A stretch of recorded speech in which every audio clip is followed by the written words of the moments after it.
Assalamualaikum dan selamat datang bersama saya Iqbal dalam channel Mak Bola. Bersama dengan rakan saya Rashid dan MU. Okay, hari ini kita akan bincang tentang isu-isu panas, terutama transfer rumours yang berlaku pada lebih kurang 1 ataupun 2 minggu ini. Hangat diperkatakan oleh semua peminat bola di dalam ataupun di luar negara.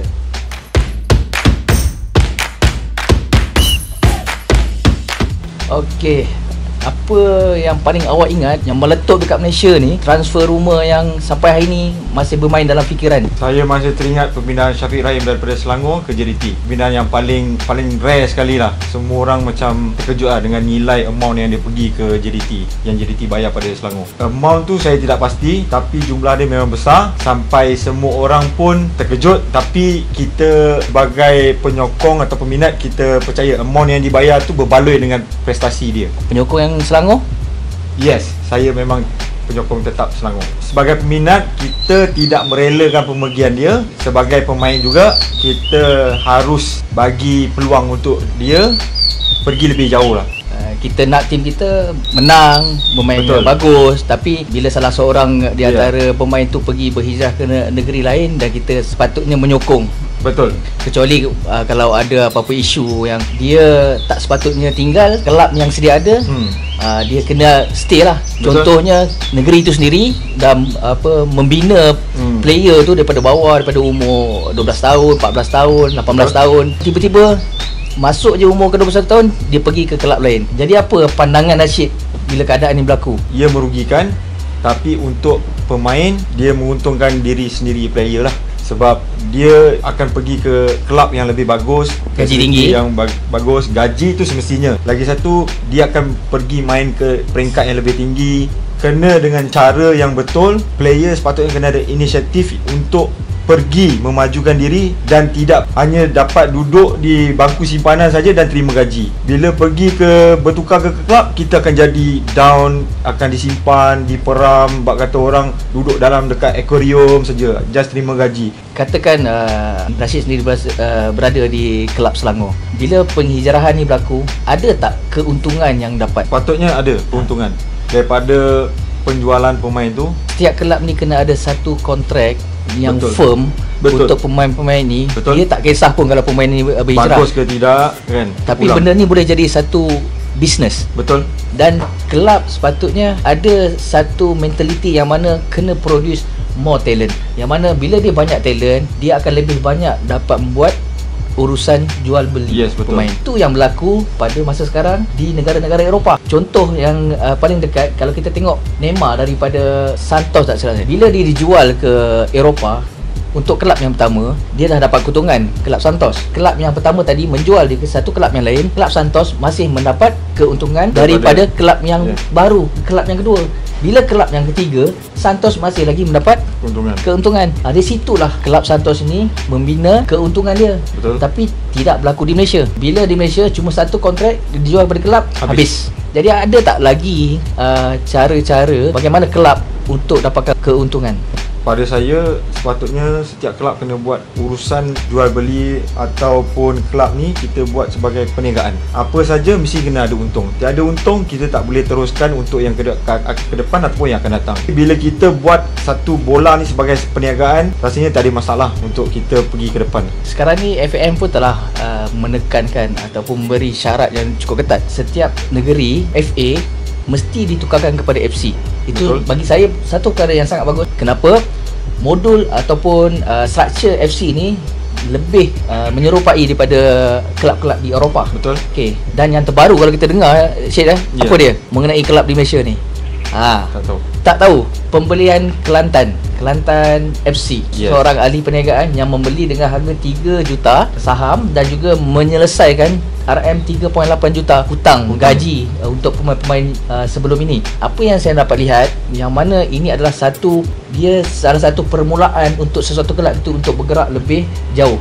sepatutnya benda ni telah lama berlaku. Betul. Sebab kalau kita lihat di Malaysia, liga profesional telah lama wujud, tapi tidak ada satu negeri pun kecuali JDT beberapa tahun kebelakangan ini menjadikan dia sebagai satu kelab bola sepak ataupun football club. Itu adalah satu benchmark yang cukup tinggi untuk kelab-kelab lain, dan saya rasa itu adalah bagus. Secara tak langsung dia akan memajukan bola sepak di Malaysia. Dan saya tengok Asyik sekarang ni memang dah pakai baju MU ni kan. Kita pergi MU pula. Kita dah cerita. Saya memang die hard fan MU sejak 2001. Pemain pada masa tu David Beckham. Ya. Kalau kita lihat dulu zaman Alex Ferguson, memang ramai talent ataupun player-player muda daripada akademi dia. Betul. Tapi kenapa tak berlaku pada waktu sekarang? Kebanyakan talent yang ada yang untuk England tu tak ada dekat MU. Dulu kebanyakan player England yang akademi England semuanya MU pegang. Yang kita tengok MU sekarang, Lingard, Rashford, hanya 2 atau 3 orang saja yang main MU yang daripada English team. Sebabkan England bila je competition yang big macam World Cup, Euro, dia hanya sampai qualify untuk semi-final atau quarter final je. Sistem pembangunan ataupun pembinaan pemain di usia muda di MU itu gagal. Yes, gagal. Mereka hanya sekarang beli pada nama saja. So mana player yang dia rasa daripada country lain betul-betul dia rasa bagus. Contoh yang terbaru ni, apa ni? Come on, Dean Beck. Apa nama? Saya pun tak tahu nama dia. Van de Beek. Van de Beek, ya. Sekarang ni kita tengah hangat berkenaan dengan Messi. Apa pendapat Rashid bila Messi katakan jadi main dekat Manchester City? Apa impact dia Messi ni? Kalau dia pergi ke EPL, satu fenomena yang luar biasa lah. Orang satu dunia ni akan tengok EPL saja disebabkan Messi. Messi akan join Man City, maybe disebabkan dia dah rasa dah tahu hati dengan Barcelona. So dia nak kembali balik pada coach lama dia, Pep Guardiola. Dekat situ EPL punya rating akan meningkat. Tapi kelab-kelab yang sedia ada sekarang ni kebanyakan dah takut bila Messi nak masuk ke Man City. Rasa Rashid, Messi boleh main tak bila dengan physical game dekat EPL ni? Saya rasa boleh, disebabkan saya tengok sizing dia dengan ketinggian dia 1.75. Dengan sizing dia yang macam tu, tak ada masalah untuk dia. Disebabkan dia pun daya ketahanan badan dia kuat untuk, sebab kita tahu yang macam EPL ni dia punya game terlalu keras lah, physical game. Dia tu serba boleh lah. Dia daripada akademi Barcelona, main dengan Barcelona, daripada junior team pergi ke senior team. Dia punya improvement tu terlalu banyak lah, sampai semua orang tahu bila Barcelona tak ada Messi, kalah. Ada Messi mesti menang. Kita dengar pula sekarang ni yang terbaru berita yang mana dia buat pusingan U ataupun U-turn. Jadi apa yang berlaku bila keadaan tu terjadi kepada kelab Manchester City? Mungkin Manchester City bagi peluang disebabkan kontrak tinggal 1 tahun, ataupun Manchester City tak nak bayar klausul perpindahan yang terlalu tinggi, 700 lebih kurang 700 juta macam tu. So hanya untuk kerana satu player kena tunggu 1 tahun, nanti berbaloi. Umur dia baru 33. Next year dia pergi 34, dia masih boleh main dengan dia punya fizikal. Dengan Messi the best lah. Kalau saya pun saya nak Messi pergi MU, tapi disebabkan funding yang tak cukup, tak kuat untuk MU, sebab so beli 2 player mahal, Pogba dengan Maguire. Tapi saya okey lah kalau dia join Manchester, at least lah dia ada nama Manchester, dia join tu saya happy lah. Pernah awak ingat tak Ronaldo keluar daripada Real Madrid dan pergi Juventus? Apa yang terjadi dekat Itali bila Ronaldo bermain dengan Juventus?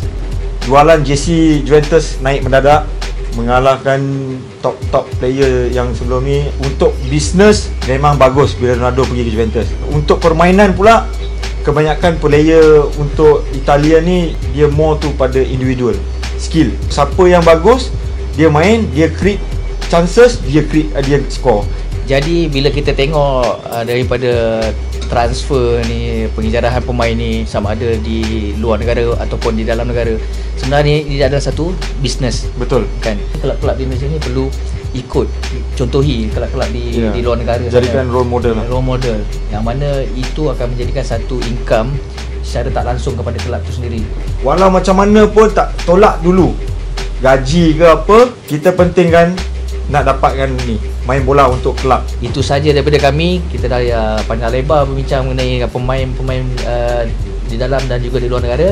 Jangan lupa channel Mak Bola, like, subscribe. Tu kalau ada apa-apa yang awak nak kami review atau bincangkan, tak kisahlah pasal apa, boleh, asalkan dia bola. Komen di bawah ini dan tulis apa yang nak kami bincangkan, dan saya akan bawakan perbincangan tu khas untuk anda di luar sana. Okay guys, jangan lupa ingat mak bola, ingat kami. Bye.